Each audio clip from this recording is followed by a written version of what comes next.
What's up, everybody? Welcome back for another episode of the Max Off-Road Podcast. Today, our special guest is Quinn Wentzel. Quinn is a top racer. Him and I have had a lot of good battles in the past, actually. He is a promoter. He has the East Coast race. What's your race called? The Lightning Strikes Hard Enduro. The Lightning Strikes Hard Enduro. That's in Ohio, right? Mm-hmm. So he puts on an event. He is just an all-around enthusiast of the sport. He's super passionate and just a great guy. He's, 30 now? Yep. 30 years old, still racing, doing the damn thing, been living in Arizona, so we decided to get in the studio and rip a podcast. We talk about a whole bunch of different stuff, putting on races, growing the sport, his process for improvement, and much more. So I hope you guys like this episode. Before we get into it, quick shout out to our sponsors. First and foremost, slavensracing.com. These guys are my chosen retailer for all of my hard enduro parts. Handguards, skid plates, fuel jugs, bulletproof designs, protection for your bike, tires, mousses, all the stuff that you need. And their whole staff are all Haas certified riders themselves. So if you have any questions, they are by the riders for the riders. Give them a shout, tell them what you're looking for, and they will help you. Whether that's something that you're trying to tune your motorcycle, or if you're just looking for a mousse for your bike, they have what you need. Those guys will help you out. Good people over there. That's where I'm sending you. Slavensracing.com. Go check them out. Also, Bulletproof Designs. They are 100% made in USA, Haas certified protection equipment for your motorcycle.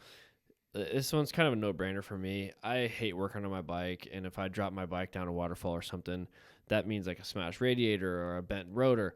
I don't want to deal with any of that, so I'm going to take the time, and I'm going to put Bulletproof Designs right out of the get-go.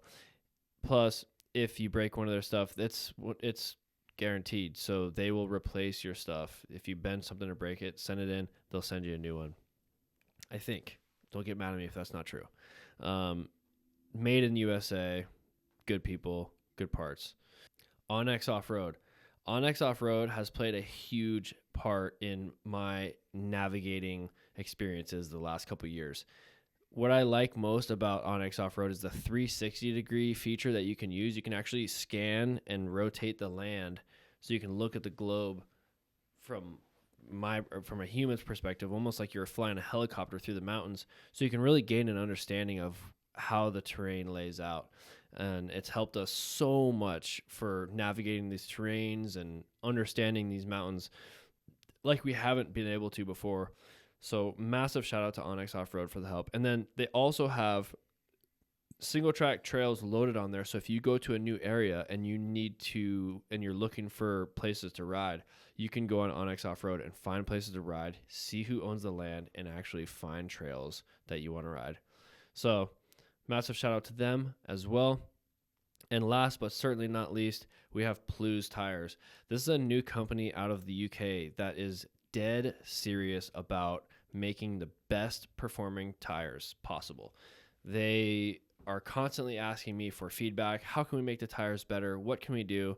And the tires are really, really good. I've been running the tough one, the 140 size Spec B, and the standard one, both in the sticky compounds, and they've been really good. And prepping for some ISDE qualifiers and for some faster races, I've been running the 140 standard enduro tire, standard enduro, not hard enduro, but standard enduro, and that tire has been really good as well. So those are the sponsors of the podcast. There's links below to all of these companies and affiliate links and discounts on all that below. But let's get into the episode. Thank you guys so much for watching. Let's get into it. Quinny, you're in town. Oh, yeah. We were just talking about what got you started in hard enduro. Yeah. I've been in Hard Enduro for I don't even know how many years now, but yeah, I've always kind of just had a passion for technical riding, you know. I'd always enjoy the trial shows at, like, my dad would take me to like the AIM Expo, and there'd be I don't even know who it was. It was probably like Jeff Aaron or somebody doing like a trials demo, and I'm like, that's pretty cool. And watching that kind of stuff, and yeah, like I was telling you earlier, the Nitro Circus DVDs Yes. with the Erzberg editions, like some people don't even remember those things. They're so old, but there's always a part where they'd go to Erzberg, and like that was just the coolest segment in the DVD. And ever since then, I was still still pretty young, riding motocross and woods and stuff, and I'm like, I want to do that. And So you started off in moto. yeah, I started off in moto. Started off riding when I was 3 years old. Kind of went the motor route, did Loretta Lynn's. Really? Yeah. Yeah, qualified for Loretta's on a Cobra 50. Actually rode for Cobra motorcycles Really? for a while. Yeah, they were invented like 10 minutes from my house. The guy who made the bikes. So I think they're in Michigan now. But yeah, kind of went that route, and eventually got a trials bike, and that's kind of what kicked off my like I said, my technical era. And yeah, aside from that, I went down to the Last Man Standing in Texas too. That's another thing that really sparked my hard enduro, my love for hard enduro, and got to watch Taddy and David Knight go at it down there. Were you there live? Yeah, Oh, I watched sick. it. Yeah, it was really cool. Was that at the same place as any of the races that we've done in the recent years? No, we've never raced there. It's at Okay. Red River. That's where the Last Man Standing was, and they had it there for a couple years. It's kind of close, kind of the same area as the Rev Limiter. But yeah, they've never had another race there, I don't think, ever since then. I wonder how that race would be with the riders that we have now. Like, I wonder if you took that race and just put it on again right now, and had David Knight of then and Taddy of then show up too, and then had our guys. Wouldn't that be cool to bring that event back into? Yeah, I think about it all the time, being at that race, and I'm like, man, I wish I could have raced this. Like, if this was just a couple years, I think I was in 7th grade or whatever. So, but yeah, I think about that all the time, and it'd be interesting, but I think it would probably shape up like a normal hard enduro that we see now. I think all the top guys would be in the same spot, but it would be cool to like throw a Taddy in there and a David Knight, and I think Jeff Aaron got like 3rd at that race. So yeah, I'd be curious to see the hardness of the course comparison. Like, would our guys now blaze through it and be like, yeah, it was like medium. It was pretty like, no, it wasn't like super hard, but it was hard. Or was it like really, really hard? Yeah, that's an interesting question. I think the riders of today would probably say it was easy, but like, dude, they didn't even have gummy tires back then. Dudes were like cutting their tires, and we didn't even know what a gummy tire was or a soft bib or any of that stuff. So I think, yeah, that'd be a good question for David Knight if you ever talk to him. But, Yes. I don't know. That's really interesting. Well, Nider talks about how the hard enduro sport kind of died off for a while in Europe because all the promoters wanted to be like Erzberg and make the race the hardest race. They wanted to be known for making the hardest race. So then you had all these promoters making the hardest race. And then what they found out was like, oh, well, we're only making a race for like the top guys. We're not making a race that anybody else can join. And we need more spectators, and we need more people showing up to these races, and we need more like amateurs. So they kind of killed the sport because they went too hard. And then the sport has to like kind of rebuild. And we're kind of, as a sport, hard enduro is figuring out how to cater the sport to the masses. Yeah, for sure. I think we're right in that part where we're seeing it live. Like, we're seeing how this is, gonna go, how we're figuring it out right now. So that's really interesting. And yeah, you see races like Tough Like Roar last year where most people would probably say that was over the top. So it's kind of, yeah, we're kind of finding the difficulty level, and it's interesting to see for sure. You're right. Like, as everything progresses, as the tires get better, the mooses get better, the setups get better, the bikes get better, the athletes get more dialed in. It's like we've seen the progression just go like this so much. I feel like, And then it's like, well, how do we manage it? What do we do from here?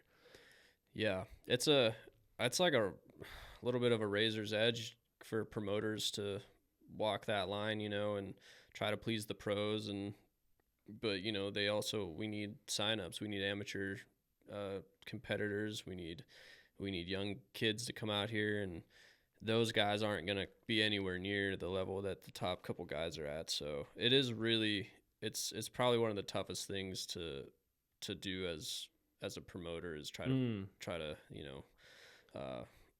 try to please everybody. I know you're never going to please everybody, but you do kind of have to strive for that, I think, and make it good for all levels. I could see how making a course that accommodates multiple skill levels and has a good time for everybody is so difficult.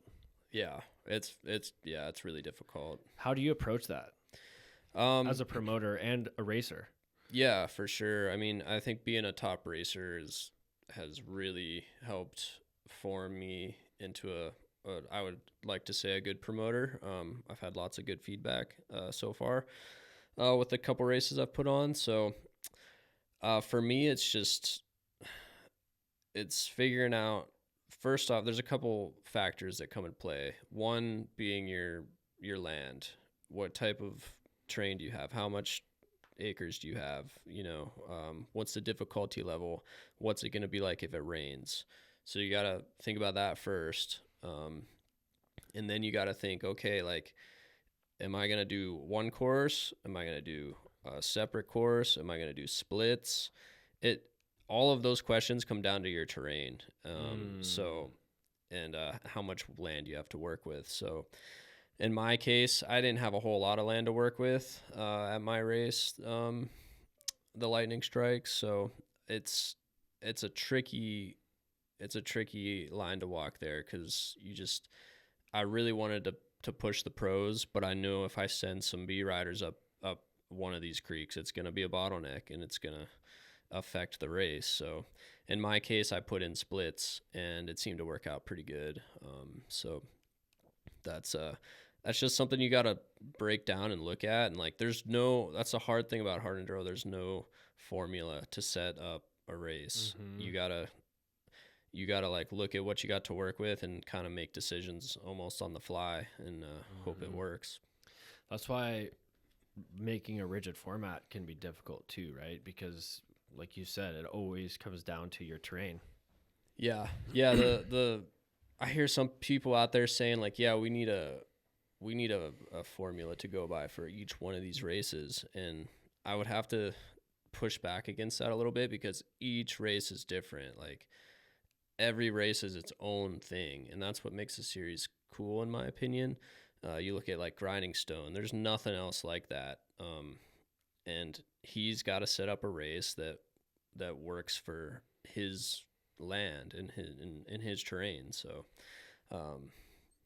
yeah, it's a difficult topic for sure. Yeah, and you're right. The uniqueness of each event is also why it, like when you have separate, unique events that are all really cool for their own reasons, that it really adds to the versatility of the series. And then it also gives us a broader range of who really is the best champion, who is the champion that really deserves this championship.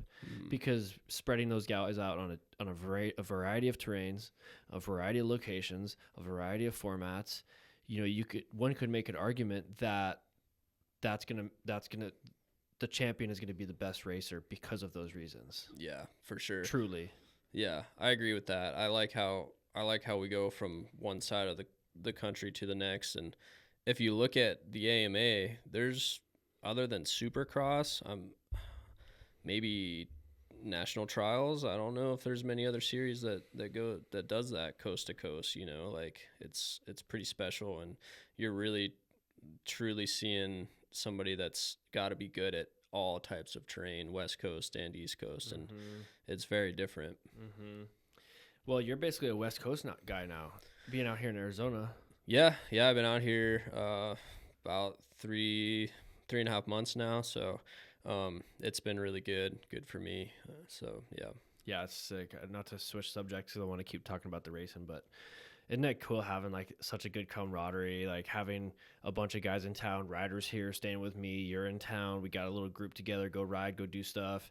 Like, oh, Yeah, no, it's awesome. I mean, this is something that I kind of knew I needed to do to conquer this West Coast, this loose, just stuff that I'm personally haven't been good at in the past. And, I just kind of committed to it and been training out here all winter. And yeah, just finding like-minded people that just want to grind with you is, I mean, yeah, you can't beat it. So yeah, I'm really stoked to be out here. yeah, like people that are in pursuit of a similar thing. It's good. It's like, you kind of get together and it's like having those mindsets in one area and just that goal driven mentality, having us all together, I feel like just makes them so better.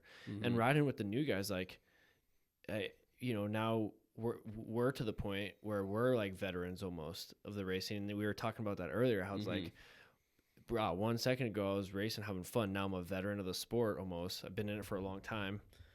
It happens quick, doesn't it? Oh yeah, it's crazy because one day I thought of myself as like the younger guy and like competing against guys like you and Cody who are maybe a couple years older than me, but yeah, now it's like, dang, I'm 30 years old and there's like some 17-year-old kid like almost kicking my ass. It's like it's crazy. Yeah, it happens fast.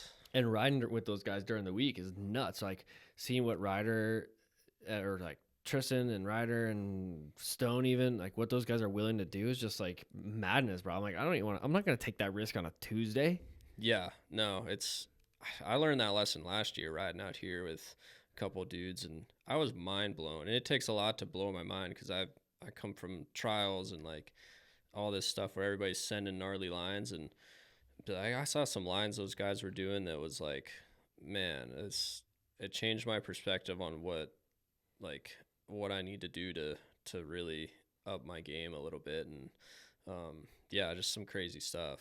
What did you need to do? Was it because the terrain here you can get away with so much more, or just the level of riding, or both? I think it was both. The terrain, for one, is you can get away with a lot out here, but what you can't get away with is a low confidence level. If you're not on your game mentally and you have any doubt in your mind that you are going to fall off that rock or, tip over, like you're done before you even start. So that's been a big thing for me, is working with my confidence and knowing that I have the skills to do it, but just getting right in the head to do it. And once you get to that place where you're feeling it, some of those lines don't look that big anymore. So it's almost a mental thing out here.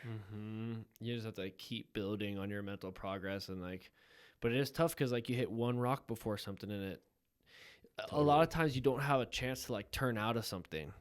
It's like do or die type of obstacles. Yeah, it's you're making it or you're flipping down it. Pretty much there's a lot of, basically that's how it is out here. Like it's big hits. And so I mean that's what I've been working on, is just like building that confidence. And again, I know I have those skills within me, but you're getting older too, so that's another mental thing that's playing in your head. Like, I don't know if I can do that anymore. I'm a little bit older now, so but you kind of just gotta wipe that out. Yeah, I mean, you're really not though. 30 years old. Yeah, I mean, is that old? No, I guess in today's day and age, it's really not. I mean, I know Cody's up there like 35 or something like that, but you just kind of gotta. It's still.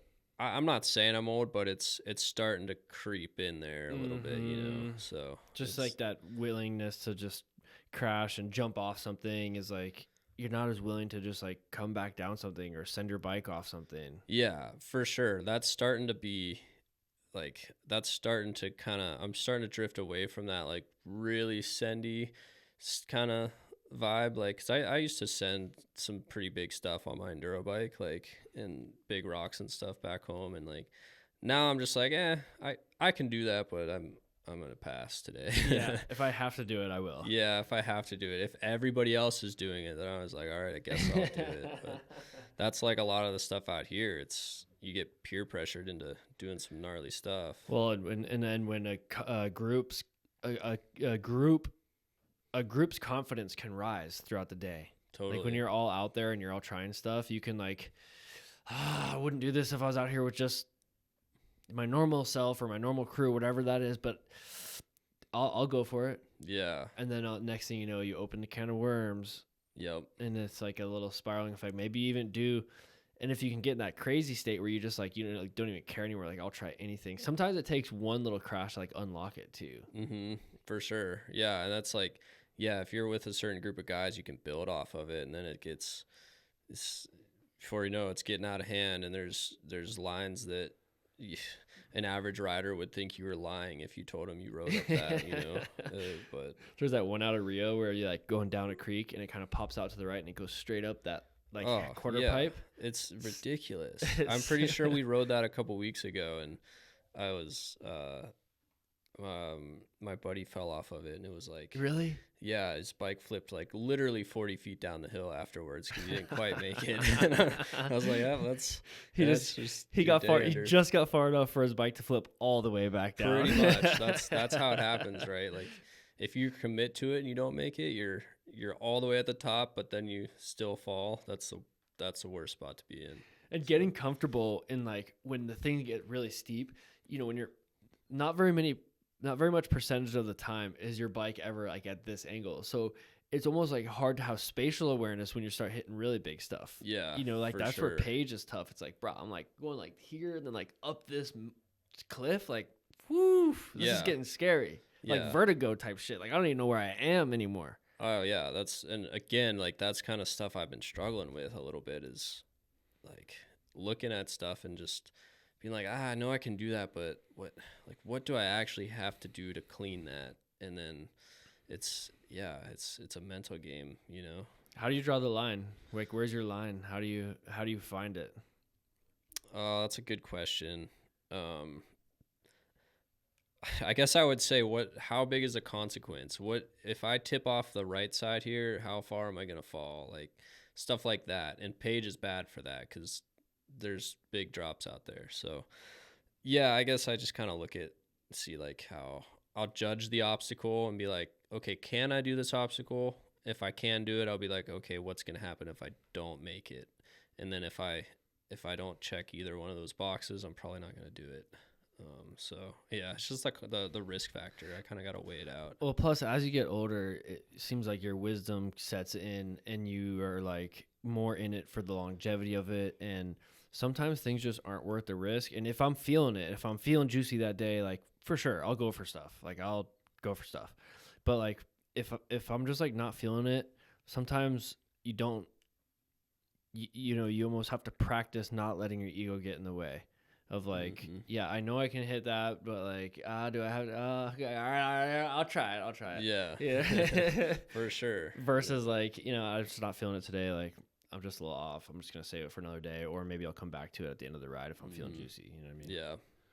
Yeah, for sure. There's a lot of that going on out here. For sure. We were talking about promoters though. How do you draw the line as a promoter? Like, how do you know what a B rider can get up? Because considering this, like, it's hard to even know what we can do sometimes, what your level rider can do, what a Tristan level rider can do.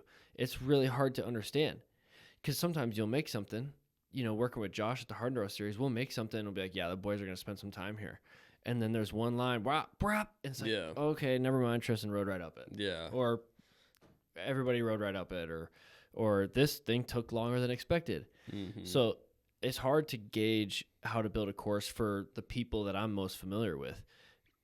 B riders, A riders, C riders, especially in a sport like hard enduro where your technical skills are what should dictate the class that you sign up for. And not all A riders have technical skills that can be hard enduro, right?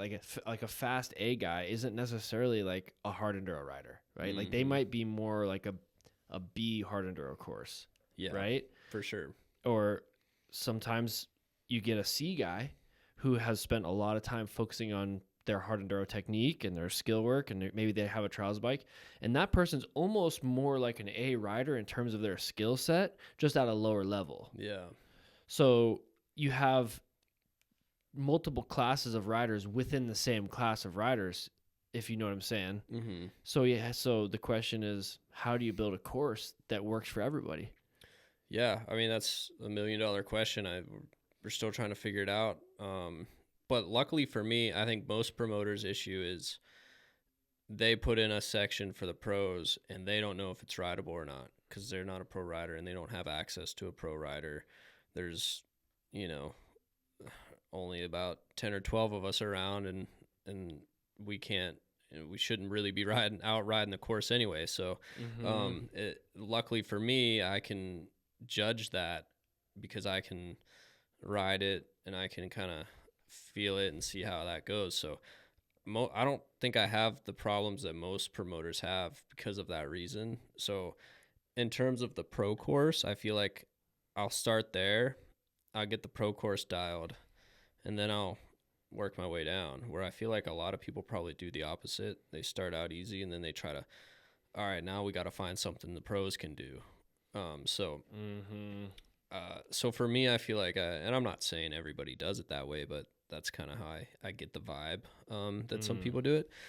And so I don't think I have to go about it that way. I know what the pros can do because I'm at that level for the most part. And so then the question is, yeah, working your way down to the B's and the C's. And it's like, I feel like I have a good amount of knowledge based off of, getting into lappers and just my race experience.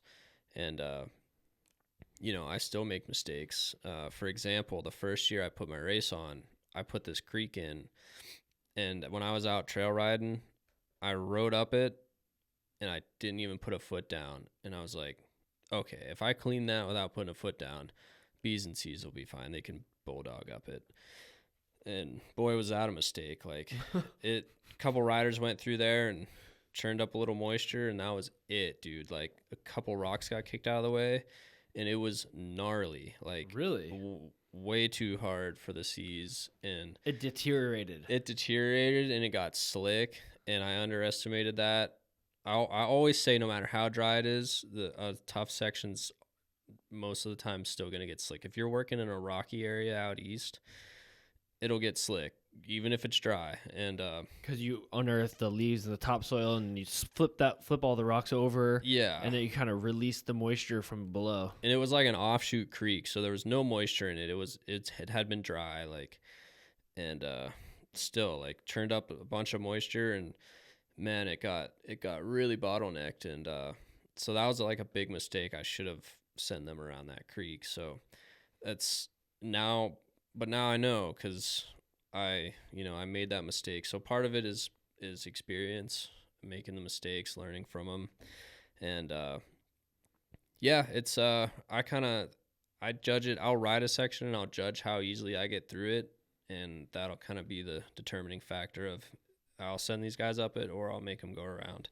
I think that going back to format, like that's why splits, I think, are a good option because you can run most of the course the same and then throw a couple splits in there if it gets too gnarly. So, yeah, good question. I think we'll be figuring that one out for a while still. Yeah, the sport's in like a progression phase, so we'll see where it goes. And then, simultaneously, we're struggling with insurance, and there's been a lot of lawsuits and liability issues and insurance things lately. Like, what's your experience been like as a racer and as a promoter? What's your experience with the insurance situation been like? So far so good, but this year I heard they changed it. It's kind of been the talk of the town a little bit, and some emails and stuff about the insurance. So I have not dealt with it yet. My race is in September, and it's early March right now, so I'm gonna have to cross that bridge. But so far it's been good. Haven't had any issues, but I can see where the bigger your event gets, the more of an issue it could be. You look at some of these races like Grinding Stone, And I mean, TKO, that's probably a logistical insurance nightmare racing in downtown Nashville. But you look at Grinding Stone, where Jim's doing a street race like in town. That's you're up in your risk big time there. So I think there's kind of a little, like, I'm still an East regional round, and so I'm pushing like 200 riders. It's a good number, but I'm still kind of small. I mean, I think the bigger you get with the races, you could start seeing problems creep in there. Especially with hard enduro, it's multiple day events. You gotta insure for each day. There's a lot that goes into it. So I really hope we're not gonna see a lot of pushback from it, because that could be detrimental for promoters. We're not, a lot of the promoters are just, they're fans of the sport, and they're riders, and they can't really afford to dump a whole lot of money into it for insurance purposes. So Right, like if insurance for an event is going to cost 10 grand, 5 grand, that makes a really big difference whether I can even put on this event or not. yeah, no, it does. That's scary. So I mean, yeah, because none of us, I think we could all agree, none of us are out to like try to make a whole bunch of money off of putting races Right. on. This is all a passion thing, like we do it because we love the sport. And so you start pumping big insurance issues into it, it could start to get bad. So I really hope that's not going to be the case. But I guess I'll know more in a couple months when I deal with it. Yeah. Yeah, and especially with like guys like Jim, like you said, these are just people that are passionate about the sport. And I mean, then you have the other side. You have your riders, and every time you raise the entry fee by $20, everybody throws their hands up and gets bummed out and pissed off and mad that the races are getting more expensive. But it's like, when was the last time you went to the grocery store?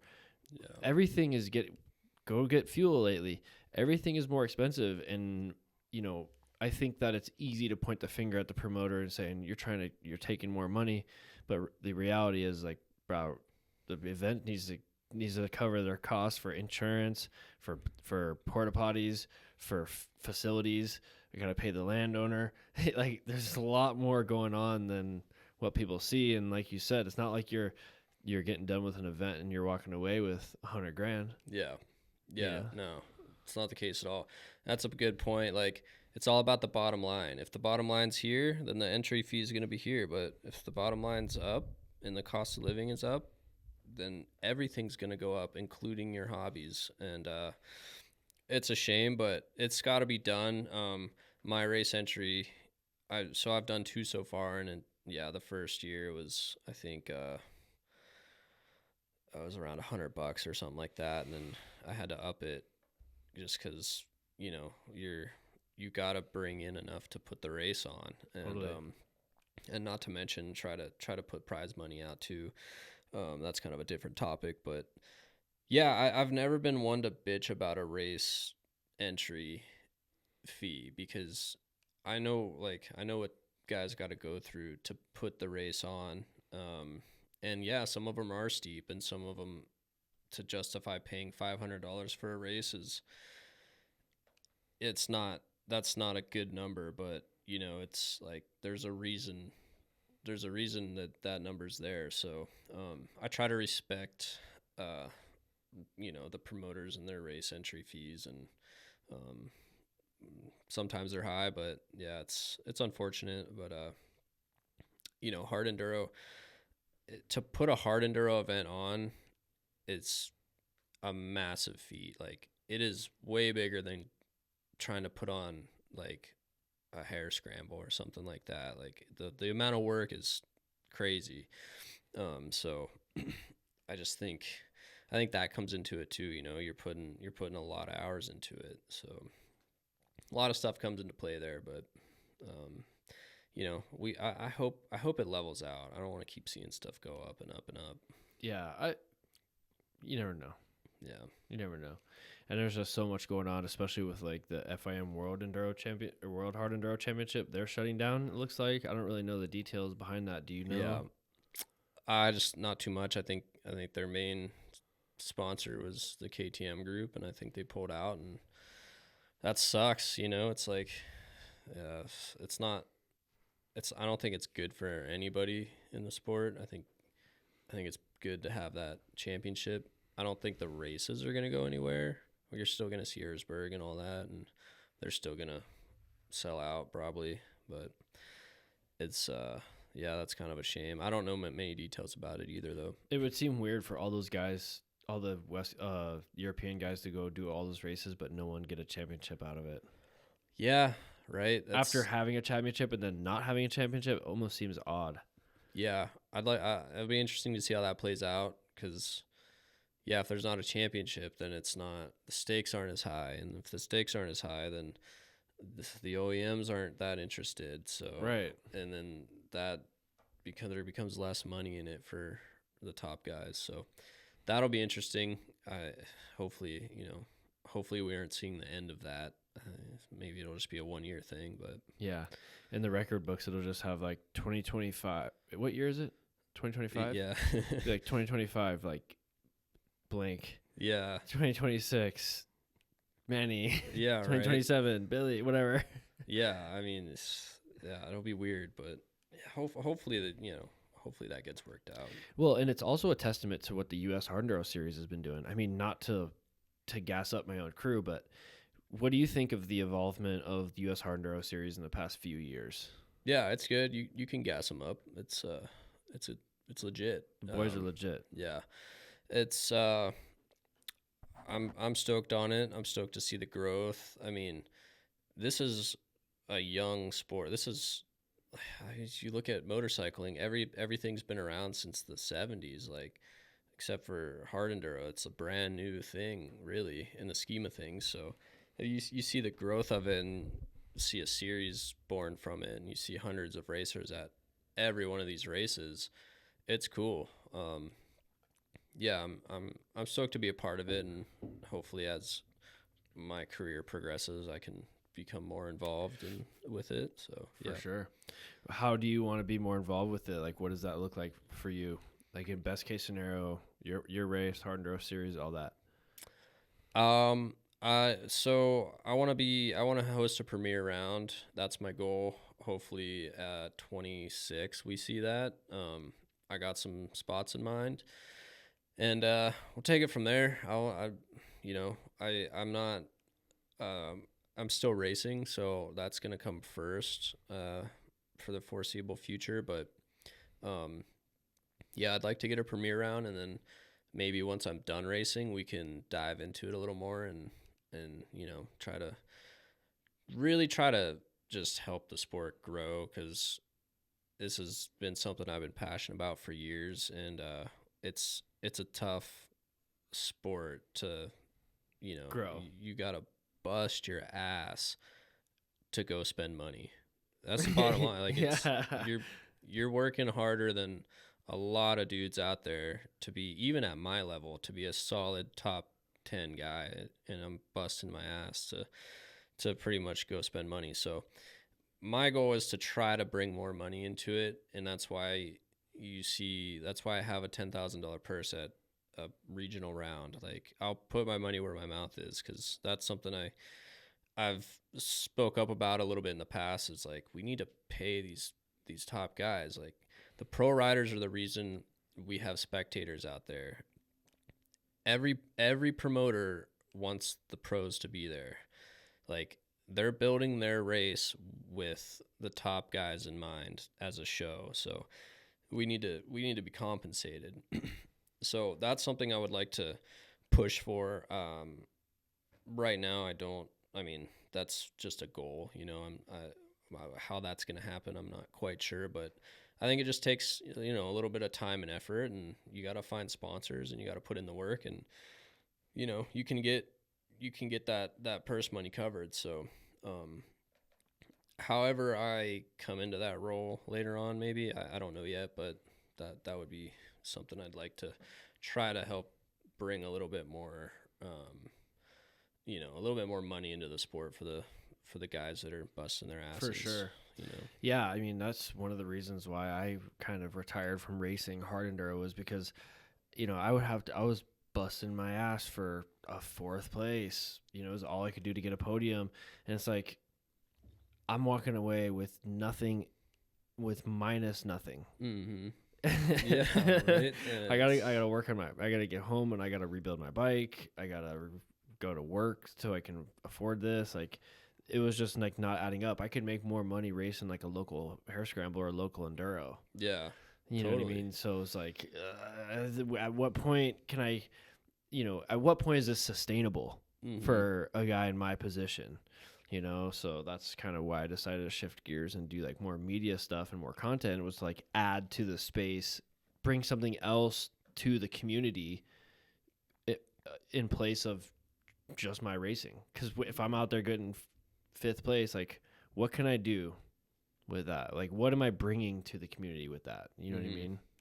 Yeah, for sure. It's a tough thing to grasp, and like you just got to be cut out for the lifestyle of that. Yeah. Like I was saying the other day, like if I put like a half of the amount of energy into training and something else, I'd be set. Like any other sport that there's a little bit of money in, but you can't.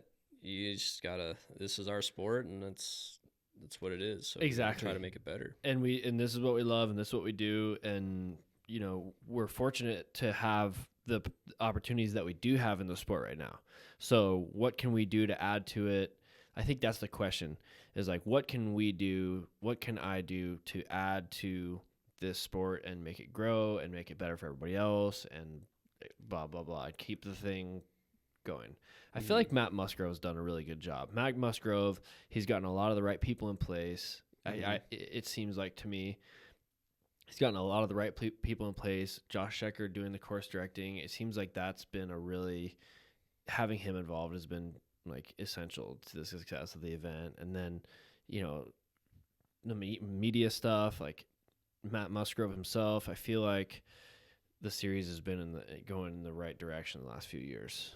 Yeah, no, I agree. I mean, you look at 5 years ago, and like the amount of progress you guys have made just in the last 5 years is 10 years worth of progress.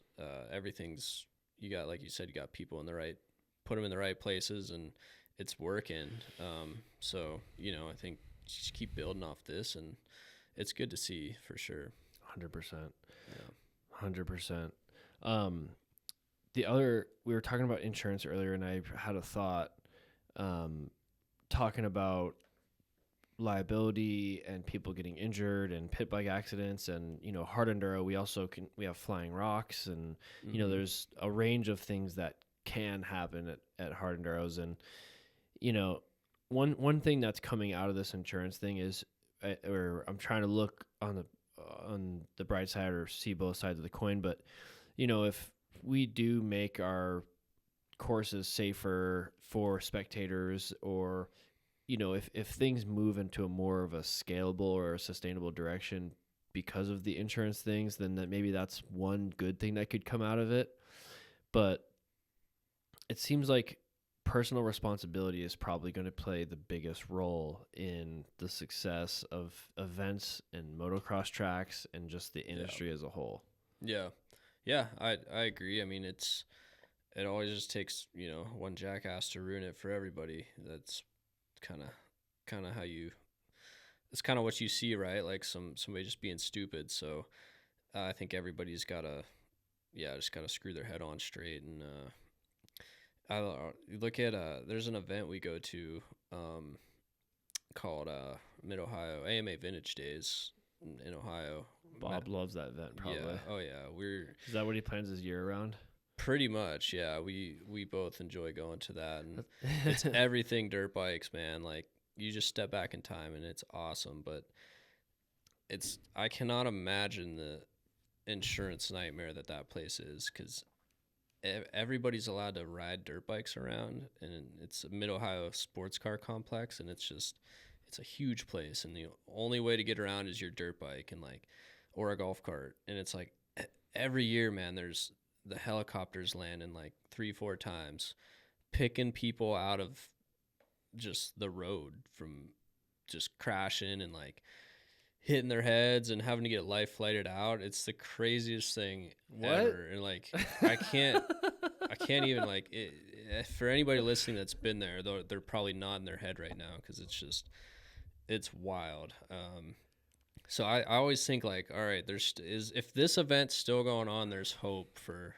Is it like Burning Man for dirt bike people? It's literally, yeah, like there's drag races, there's circle track races, and it's all outlaws. Just run what you brung, and no helmets, like no anything required.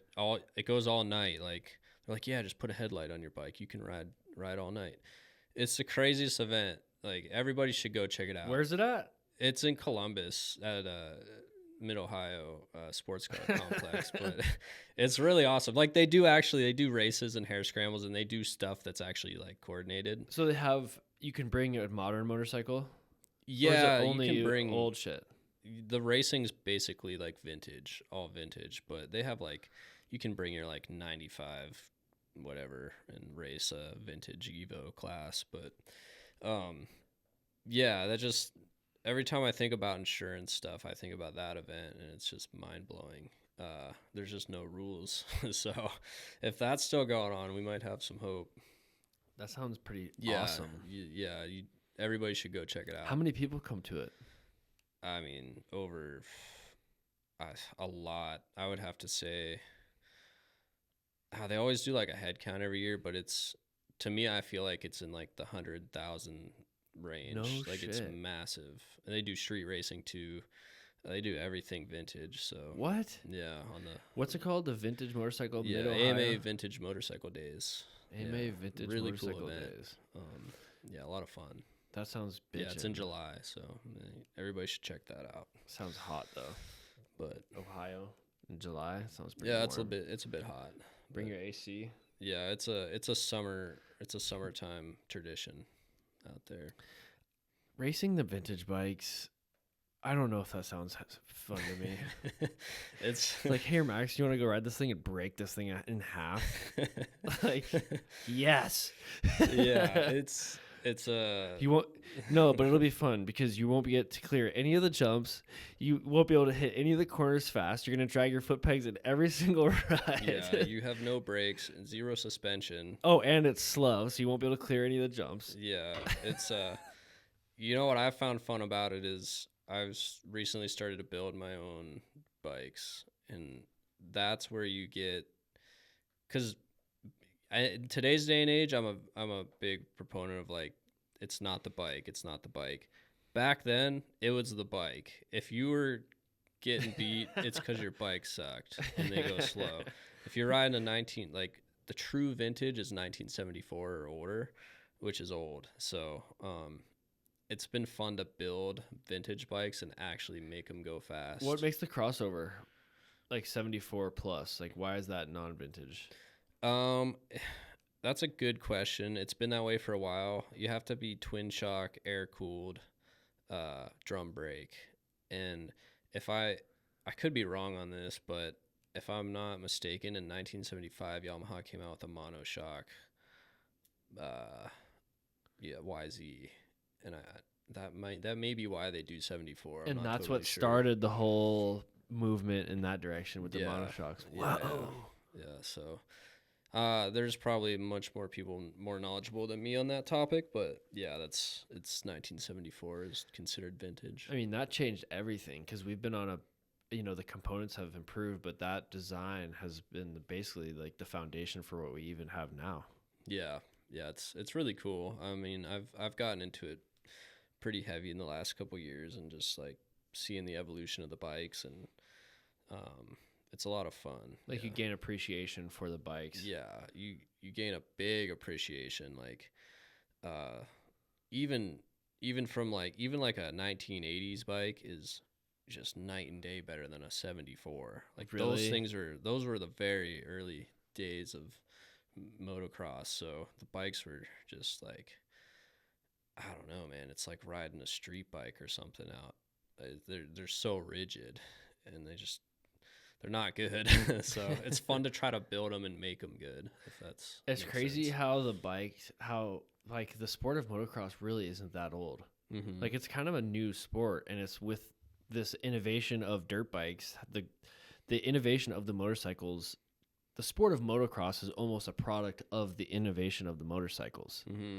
Like Totally. it gets better and better and better, and the sport gets more fun and more reachable for other people and cooler to see and cooler to watch. Yeah. It's super interesting. Yeah. Totally. Yeah. It's a lot of fun. I enjoy the vintage stuff, and it's kind of like a secondary. Not a lot of people know I like. We got a lot of vintage bikes back home, so yeah, it's fun to collect them and build them and all that good stuff. Doesn't Bob have a whole bunch of bikes, like a little museum?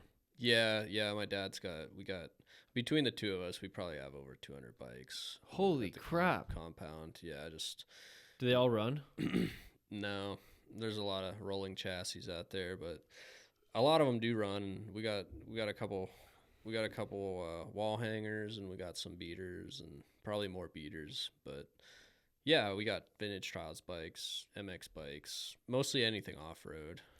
Is it fun to ride a vintage bike, like a dual shock? Like, what would happen if you took a vintage dual shock 1974, the best thing they had, and rode it on a motocross track, a modern motocross track? How many laps would it take for that thing to be in 100 pieces? It depends on if you're doing all the jumps. If you're like actually jumping, it would probably break. You're on the going as first fast jump. as you can. Yeah, it wouldn't make a lap, I don't think. That's why like you see vintage motocross series and stuff, like they just got a bunch of rollers out there. Maybe like a little double or something. It's like a course. Yeah, it's like a lot of grass tracks. Like that's what motocross was back in the day, is they roped off a grass field with some hills. So it's you kind of have to keep that same type of track going, or the bikes will break. Like they're finicky, man. Like they're, especially with me on it. Like I'm a big dude, 200 pounds on, like, the bikes are small back then. So you look at a picture of me on a vintage bike and it's kind of comical. But yeah, I don't think they would make it too far. I was thinking about doing that, like doing like a Carson Brown type deal. Like maybe when I'm done racing and race a 70s bike at a hard enduro. Oh my God. See how far it would go. Like that would be kind of cool. You should do that. Yeah, like build it up, see how we can see what we can finish on that. I think What that'd be bike would you interesting. choose? Probably a Can-Am 175. Mm. Yeah, it's been a pretty reliable bike. 175, so it's two-stroke, obviously. Yeah, two-stroke, air cooled. But yeah, I'd be worried about the clutch frying, and yeah, there's just no suspension on. There's like 3.5 inches of travel, I think. So I don't know. To me, it's like weird challenges are fun to me. So that might be cool. That would be fun. Yeah. It is crazy how the sports progress, and like the tracks, like what came first? The bikes got better or the tracks got bigger? I think, yeah, I don't know. I think it was a combination of it all happening at once, right? Because they couldn't do jumps back then because the bikes, they were basically street bikes racing in a field. Like that's how motocross got started. And then they're like, all right, we need something better than this. So they came out with a off-road bike, and that was a little bit better. So the jumps got a little bit bigger, and that's gone on from there.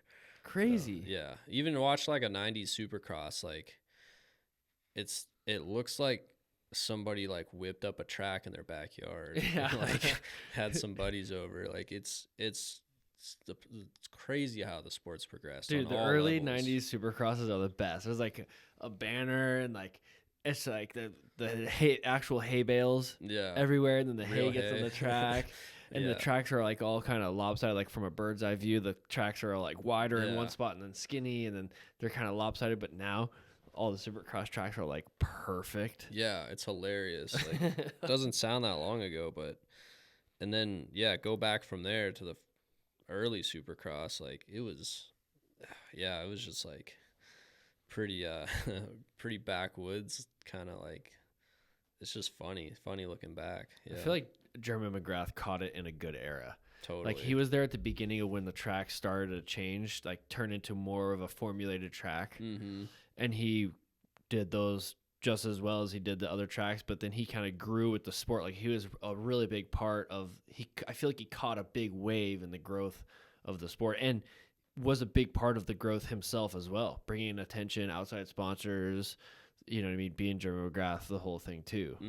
Yeah, yeah. He got in at a good time, and yeah, it's just pretty cool to see, and bringing his like BMX style to the sport. Yeah, just really changed it. So, but yeah, that was a good time right around there, late Good 90s. time. It's a good time. Yeah, And now we're at Hard Enduro. yeah. Like that's another thing. We wouldn't be at Hard Enduro if the bikes were, Pieces of shit. That's why people weren't riding Hard Enduro back in the 80s and stuff. Well, they were riding Blackwater and stuff like that, but that was Hard Enduro back then. Like you probably go ride that course today, Yeah. and it would probably qualify as a GNCC track. Totally. Maybe. I mean, I haven't done it, but Well, and the trails probably weren't as like developed either, so they're like going through probably a lot of like virgin terrain through big puddles and stuff like that. So they're like pioneering these race courses. yeah, for sure. Yeah, that was probably the original Hard Enduro For sure. back then. Well, and even within our lifetime, I remember like, do you follow the 90s Enduro Instagram page? I don't follow it. I've seen it pops up on my page Bro, though, all the time. I follow it. Yeah. Heavy metal and gnarly races. That shit was hard. Everything they post is Hard Enduro. Yeah. You see these guys going up big rock faces and up these creeks and shit. You're like, dude, this has been happening this whole time. But we watered it down because everybody complains, and then you have to make it, you have to make off-road racing comfortable to the masses. So that's where like a local enduro series has kind of landed. Yeah, It's like we want something that's challenging, but we want something that everybody can get through. But like the real off-road races used to be like Hard Enduros, like that real cool race that you just did last weekend in Wickenburg. Yeah. That's almost like an old off-road race where it's like it's almost 100 miles through the mountains. You're covering lots of ground. Your test sections have a range of different trails and variety in it. Yeah. That's like a true off-road race, like Wickenburg, Takati, Yeah. stuff like that. Yeah, I like that style. I like that kind of the survival mentality of racing. Like it's going to be a long day. You're covering a lot of ground, and not only do you have to make it through, your bike's got to make it through, your tires got to make it through. So I do like that type of like old school formula. That's pretty cool. And like, For sure. yeah, like the Blackwater 100, like I think it was like 4 25-mile laps or something. Like that's gnarly. Like no matter what the difficulty level is. Back then I'm sure it was extreme, but that's a lot of riding. 4 25-mile laps on a vintage motorcycle. Yeah, like that's gnarly. Oh. Yeah, or imagine you're Chuck DeLulo and you're riding a quad in that race. I just had to give Chuck a drop there. Yeah, Chuck was like the man. Yeah, so gnarly. In the couldn't 90s? imagine. So wait, when was the Blackwater 100? Started in, I want to say 76 and went to 95-ish. So somewhere around Chuck's there. probably raced that race. Yeah, he's On the in quad. some of the videos. I've seen him. Oh my god, Yeah. that's hilarious. I think he almost won. He got second one year. And he said he was gonna win, but the guy out front did something squirrely. You'd have to ask Chuck. Oh, You gotta get Chuck on here. Oh, That's a good. He would that'd be good. That'd be a good podcast. It would be. Talk to him about his quad career. Yeah. Because he was like the man. Yeah. On the he's a quads, like, badass. didn't he win like 4 championships or something like that? I think so. Yeah. Like what was whatever GNCC was before it was GNCC. It was called something else, but that's what he was winning. Yeah, that series. He's kind of a low key savage. Oh no, he's for sure. And then you see him come up and like just be like a badass at hard enduro. Like, how does that happen? How does it happen? Yeah, he was finishing up there in some of those races when he was racing like a couple years ago at like 56 or whatever. So gnarly. Yeah, he's a bad dude, but We'll have to have him he'll on. give you some Blackwater info, I'm sure. Yeah, that'd be good. Yeah. What other races are like that though now? Because we got like Takati, Wickenburg, ISDE, stuff like that, and then hard enduro. Yeah, it's pretty niche, I feel like. I mean, even like GNCC tracks are just like a 10 to 12 mile course. Probably traditional enduro, like the National Enduro Series. Yeah, the NEPGs. I think you're probably covering a good amount of ground there. Yeah. All virgin, or as you're not seeing the same part of the loop twice. Mm-hmm. But yeah, I mean, some hard enduro. Hawaii a couple weeks ago. Like that was a one lapper long ass day. Covered a lot of ground. That was cool. So I do like that style. I'd rather see that than a shorter course with a bunch of laps. So yeah, Just because it's more of an adventure. it's more of an adventure. You're getting to see more sections.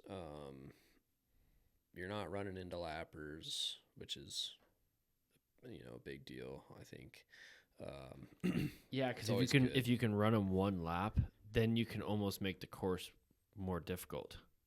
Yeah, that's like how Erzberg does it. It's just a gnarly one lap course, and that's it. You're getting your money's worth.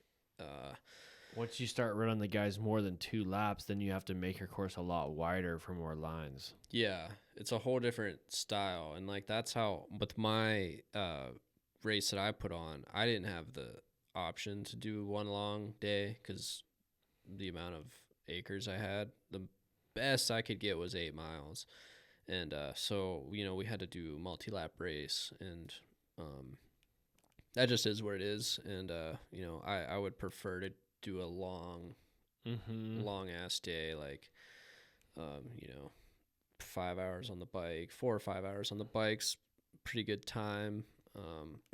So yeah, I kind of veered towards that format. I like that. What about the spectator element? As in getting people to view the race? Yeah, because how do we showcase our racers? I mean, I love an adventure style race. I think as a racer myself, I prefer an adventure style race as well. Mm-hmm. But how does if also the goal is another way to grow the sport would be more spectators? How can we get spectators out to that course? Yeah, it's a great question. I think let's go back to Last Man Standing, 2007 era. Like that race had a lot of spectators. People showed up to that race just to watch it, and it was an adventure style course. They went out, they did a long 40-mile loop, and they came back, and it was set up well. They had certain sections all along a big road, and they had like golf cart, like those, I think they were like golf carts, like the 4-seater golf carts and stuff like that. They had like transportation, hay wagon or something. So they were hauling people out there, and once you get out there, you can hop to one section, you can hop to another section. That's how they did it that year. And that's how, so there was a lot of that going on. And again, that, going back to what we started with, that depends on your land. Totally. If you don't have that, you could never do that in Hawaii. Yeah, because it was you don't have not access, possible. bro. It's impossible to get out there on a dirt bike almost. Yeah, right. So you're not going to get spectators out there unless the spectators grew up and knew every inch. They're of the all mountain. a bunch of soldiers. Yeah, so it's a great question, and that's why I think at some races it's not going to happen. I think we just gotta maybe accept the fact that TKO is a prime spectator race, and that's why we have TKO. uh, Battle of the Goats is a prime racers race, and there's still good spectating there, but it's not good as TKO. So we do that race, and it's great for the racers. So I back to the variety. I think that's why it's good to have variety, and some Yep. races are going to have better spectating than others. Well, and you could respond to the lack of spectators with live viewing, maybe. So maybe you do some sort of live viewing where you get cameras out to certain parts of the course, and you can leave these cameras live, and you can do some sort of live broadcast. I know, like NEP, NGPC, I think, does some sort of live thing. GNCC does some sort of live thing. They did it at King of Motos. So, okay, now maybe we start doing something like that, and then our spectators are basically online spectators. Yeah, I agree. I think that's a good thing to work on and try to get, we have races like back to TKO where Red Bull gets involved, and it's a pretty cool production.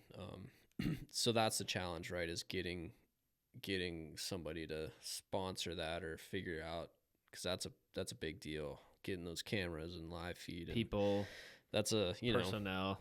But if you can get that figured out, like GNCC's got it figured out, and I tune into GNCC when I can to watch, because it's, they got a pretty good coverage, and they're making it work somehow. I mean, they're a huge series, but if we could figure that out, I think that would help a lot. And yeah, even how like at King of Motos, where it's like live streamed back to Hammertown, and everybody sitting at the pit can like watch the big screen and see what's happening during the race as it's happening. That's really cool. But the only reason we have that is because we're part of King of Hammers, and they're making it happen. So I don't know how you make that happen at every race. Well, you'd have to assemble a crew to do that. For sure. Yeah. I mean, that's the bottom line. You'd have to have a crew, and you'd have to have some money behind it. I wonder if someone like Dave Cole, someone that owns the equipment and has the personnel, because I wonder if you could like rent that service. I wonder if you could hire someone as a service to come out and do like, here's what we're trying to do. We're trying to make this event live. We're going to need 10 cameramen for each station that we're going to put, that these riders are going to be coming through, and a TV, or maybe you don't do the Megatron, but maybe some form of that. You know what I mean? Mm-hmm. I wonder what the plausibility of being able to hire a service to do that at a race would be, because wouldn't that be massive dollars? I would say so. That's why I feel like that's a little bit out of reach at the moment. But I think what we have to do is work on selling ourselves as as something that people want to see. And you go to somebody like Mav TV, and Mav TV comes out and does a production because they want it on their network, and then boom, it's National Trials did that. A sport smaller than us had Mav TV come out and film the whole series. 2010, I think it is. It's actually pretty good stuff. You go back and watch. They did a whole episode on every round, and it was all Mav TV. And I'm surely don't think the NATC was paying for that. So I think that's an avenue to explore, is try to pitch it to somebody like Mav, or like, I don't know, there's some small, like Fuel TV or whatever. And then do it that way. And that way you have episodes, and maybe it's not live. I don't know if it's live or not, but you still have coverage that way. That you record and then you post on YouTube or something. Yeah, something like that. I mean, I think that would be live would be preferable, but yeah, I think that's a good goal to work towards as a series. Try to get that to the masses. But it's definitely interesting enough. Like, just gotta, make it happen and have other people be able to see that. Yeah. I think a Mav TV deal would be actually pretty mint. Isn't that what Endurocross has been doing? Is like they'll get Mav TV, or was that other one that they had, like Speed Racer TV? Yeah, it was like like an Ride online TV, Ride TV. I think Yeah, Ride TV. it was like an So online service that you buy. That's a pretty good option. yeah, so you get something like that involved where it's lucrative for everybody involved. I think that's probably the fastest way to that option, I would say. But I'm not totally up to date on all the ins and outs of all that. So, but that would be a good goal to strive for. I think so too. For our series. Yeah, because we want to bring it to more people, and the more eyes you can get, the more viewership, the more sponsorships, all that. Yeah, and yeah, for sure. So it all comes back to growing the sport, and the more riders, the more talent you have, the better your pitch can be. So Totally. yeah. What else do you think is important for the sport to grow? Like, other than viewership and spectatorship and creating good events, like what other things can people do to be involved, or like what else is like so important to grow the sport? I would say obviously, yeah, we want to get more riders involved, and I think that's key. So What about education? yeah, Like teaching people how to ride better. that comes into helping get more riders involved. Yeah. Is because people are gonna shy away from this style of riding at first because they're uneducated, right? Like you can go out and get a dirt bike right off the showroom floor and go race a hare scramble and finish it, but you're not going to come to a hard enduro and make it 10 feet into the race like that with a stock bike. So that's a good point. If we can work to get people educated and teach people how to get their bike set up, how to grow their skills, Totally. how to grow their technical ability, and then once people start learning that, then they become hooked. Totally. And that's how it happens, right? So it's and you see a lot of, I think another thing we can do is you see a lot of average Joe weekend warriors that enjoy hard enduro. I see a lot of them up in Ohio where I'm from, riding at our local spot, Wellsville. Like, everybody likes to go do the hard trails. That's the talk of the town. Like, they want to go ride the creeks and this and that. So, but you don't see them at the races. So it's I think that's another bridge we could try to gap, is drawing those people in that like that type of riding and trying to get them to sign up for a race. I'm not sure how we do that yet, but I think we got to be able to become a bit more appealing to that crowd too. I think bringing more things to the races could be good for that. Like making the events more of a party, not a party, but like, having more food vendors, having more things to do at the races, stuff like that. I feel like Jim does a good job with that, with the band that he's had in the past. And, another attraction for him is just like the spectating, the viewership, being able to get around on a razor or a dirt bike or whatever. That's a good way to get those people involved, is spectating. Totally. Yeah, I agree. And that's something we're big on, is pay attention to the details. Like, you got to have a great race, but you got to have a crew that can pay attention to detail and have those little things that add up and make a difference to ultimately have your race be a good race. Sometimes I'll show up to races and like the race itself will be fine, but yeah, there's no food truck, or there's one porta-john, or like there's no sign at the end of the road pointing you which way to get in the race. Yeah. That's always something we're always driving. My dad will be like, "Oh, there's no sign there. Nobody thinks ahead." And but it's true. Like, that's just small stuff that makes a difference. So I think another good way to do that are these prologues that are like a show, the street prologues. And I did one at my race where it was a prologue, and I had a nice enduro cross track built, out in the field, and I got Drew Kirby to announce it, and we got sound systems, and we got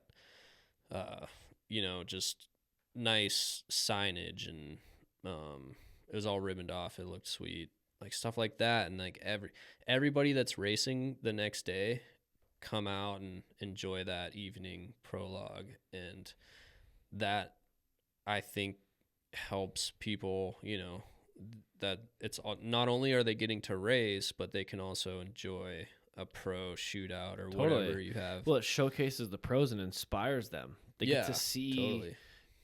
They get to see the top riders actually do the things in person. And those, like you were saying earlier in the show, you were talking about how going to like a Jeff Aaron trials thing, how that made such an impression on you. Going to Last Man Standing made such an impression on you. So getting the sport in front of people, even the fans of the sport, is so important. Mm-hmm. Yeah, it is.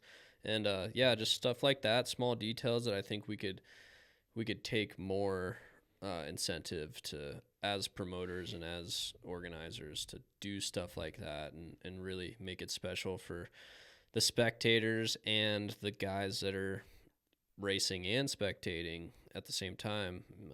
Again, TKO is a great example of that. Your weekend warrior will come out and ride all day Saturday, and then they're sticking around for Sunday because they want to see the show.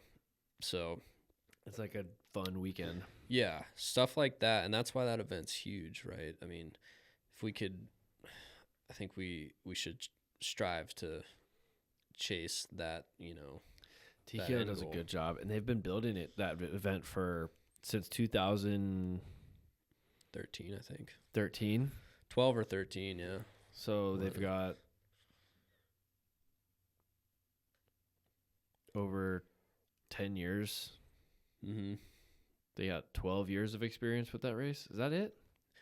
Yeah, so I think it might have even been 2011 whenever they started, but I think it was 2011. They got it figured out, right? And of course they got Eric Pernard and Sean Finley and the top dogs in the game,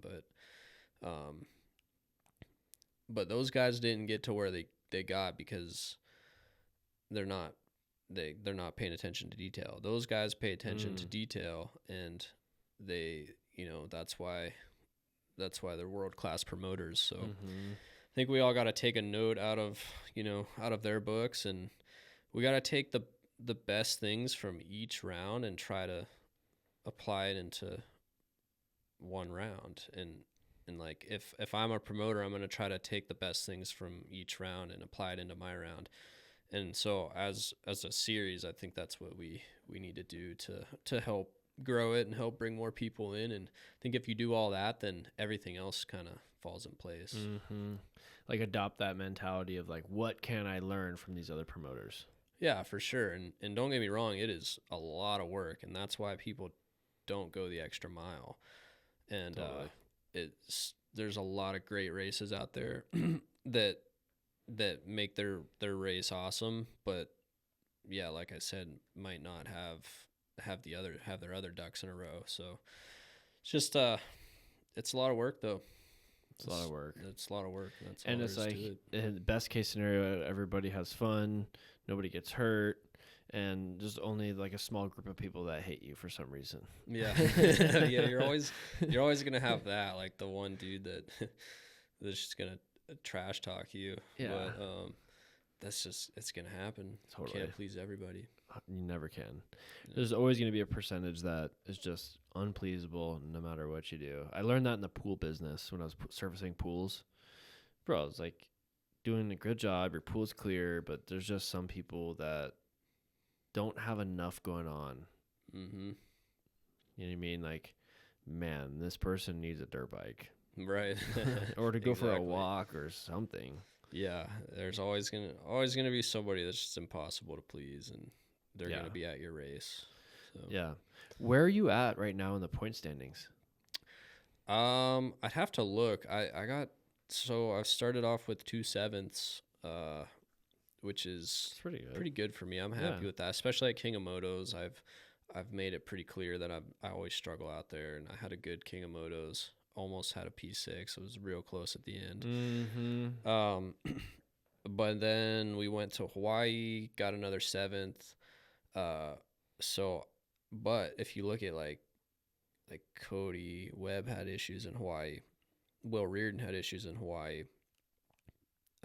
So I think I'm probably right around that 6th place area, I'd say. But we haven't, there's still a lot of racing to go. So, um, I'm at least 7th. I know that. What's your goal for this year? My goal for this year is to break into the top 5, have at least one, hopefully more top 5 finishes, which is very tough, as you know.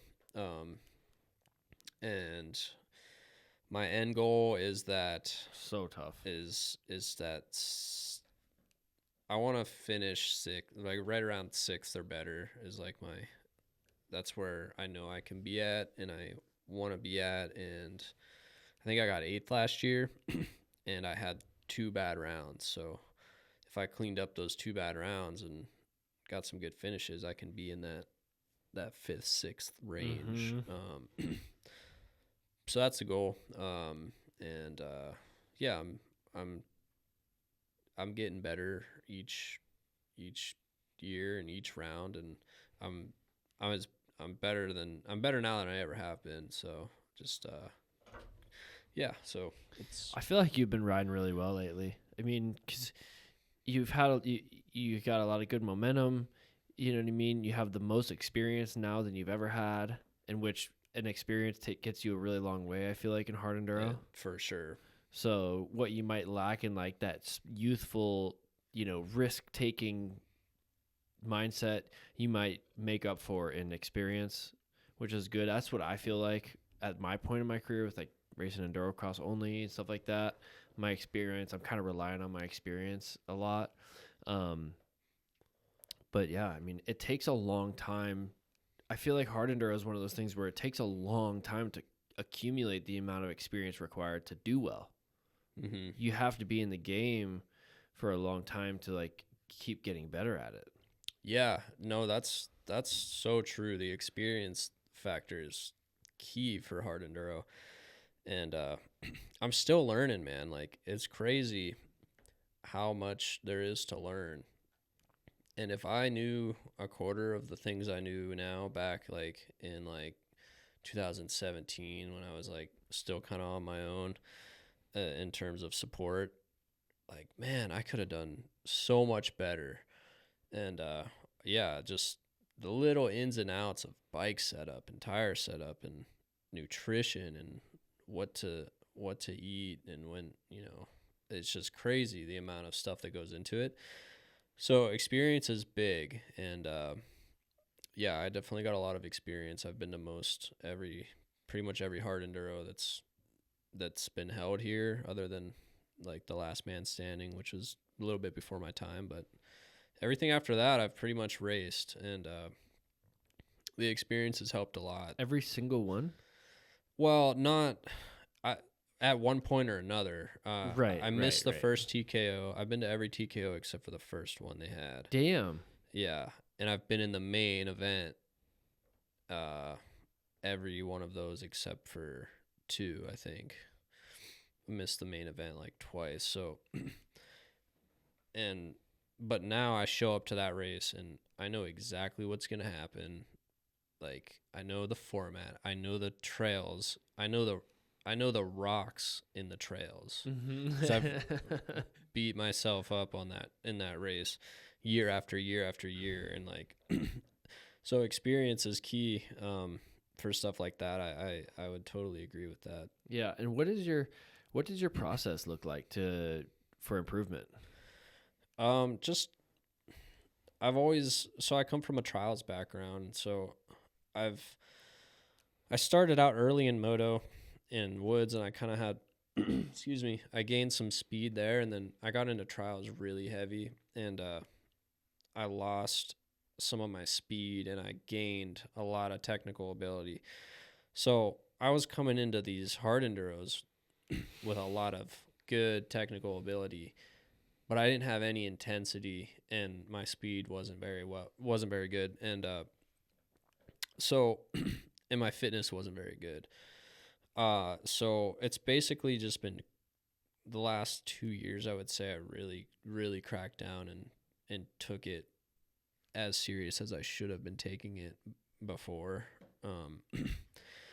And that's really helped. I got a training partner, and we got a strict schedule. We got a gym schedule. We got a riding schedule, a biking schedule, and just putting in the work and being on schedule has really helped take me to that next level.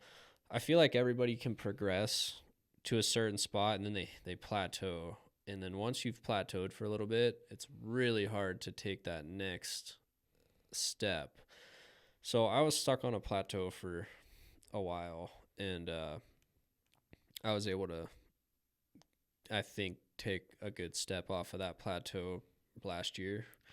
And I've had a lot of people mention to me that I've been riding better, and it's kind of like when somebody's trying to lose weight, and and they're like, they start having people tell them, "Hey, you look skinnier," or Right, whatever. yeah. Or Hey, whatever. did you lose weight? You look good. I haven't had anybody said, "Hey, you're riding good" in a while. And then like last year, I have had a lot of people say, "Hey, you're looking really good out there." So That helps. yeah, and like once you start seeing that progress, you just feed off of it, and so that's kind of just been really grinding hard and taking it more seriously, eating better, and just putting the time in on the bike, and upping my intensity too, working on the stuff that I know I'm not good at, my speed, my fitness. I have the technical skills in the bag, like I know I got those, but can I do that for 4 hours straight without faulting? That's where I struggle, my intensity. As fast as you can. Yeah, just motoing's helped me a lot.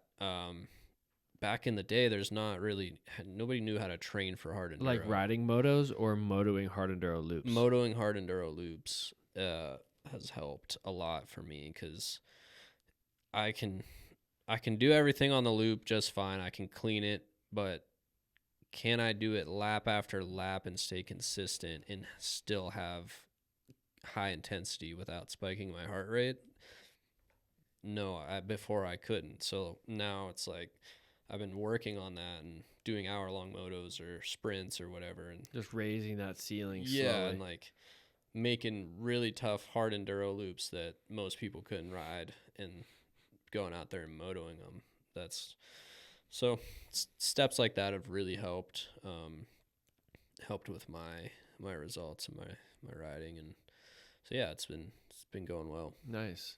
Yeah, and you probably learn along the way like how important it is to be able to like manage your heart rate and manage your emotions throughout those motos, because you come to a big hill or something like that. If you can't calm your mind and perform and get up that hill, you could waste minutes it could be a difference between 2 feet. You could get 2 feet further on some hills or some creeks, and that could be a huge difference in the amount of time it takes you to get up that hill. Yeah, and it's for sure. Hard enduro is such a crazy sport in that aspect. Like you can be in I'll be in a training moto with my partner or whatever, and my training partner, and I'll get stuck for like 5 minutes and he'll be gone, and I'm like, well, there goes my moto. And then like you just put your head down and you start riding, and then you come up to the next hill and he's stuck at the top of it because it's hard, right? So then and the same thing happens in a race,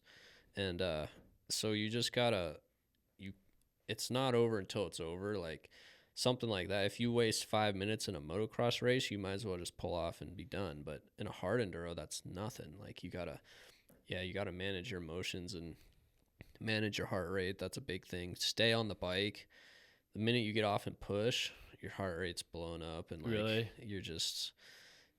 And then once you spike it, you crash. So like you got to manage burning that. matches, bro. Yeah, You only have so many matches. Exactly. So it's managing your endurance and your heart rate and your emotions and all that stuff.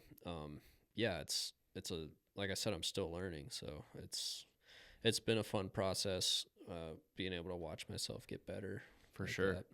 How many years you reckon you'll be charging this hard? Yeah, I don't know. I just kind of take it year by year and see how see if the support's still there, see if there's, you know, uh, see if if it's still the right thing for me to keep doing. Mm-hmm. And, I think if I keep getting better results and keep getting better finishes, and at the end of the year, if the results are higher, then I'll probably just keep going Yeah, until I don't want to anymore. totally. But right now I'm I I'm feeding off of that progress. And Mm-hmm. I mean, if you ask me at the end of a race or whatever, or if I'm stuck out in a creek or something, I'd have a different answer for you because it's miserable. But by the time you're done with it and you're driving home and you're like, oh man, I can't wait to get back out and work on some stuff that I know I need to get better at. And then as soon as your body heals up, you're ready to go. So I'm still feeding off that. I'm still in that zone. I'm very competitive. I like to compete. So yeah, to answer your question, I'm not sure, but you'll probably see me at the races next year still. Good. So As yeah. long as you can. And if you could give your 20-year-old self one piece of advice, what would it be? Or two or three pieces of advice? Just I'll try to word this so it makes sense, but basically just don't take your age and the position you're at and the help you get for granted. Like, you just shouldn't take any of that for granted. Like, you gotta work harder, definitely work harder. So I always thought I was working hard and training hard, but I definitely wasn't. But I didn't know. It's not like I thought I was doing what I should, but I just didn't know. So I was probably, I was always thinking like next year, I'll put in the work next year. So, I guess my advice would be, don't take this year for granted. Like, kick it into high gear now, and you'll thank yourself later. Make it count. And that's something I try to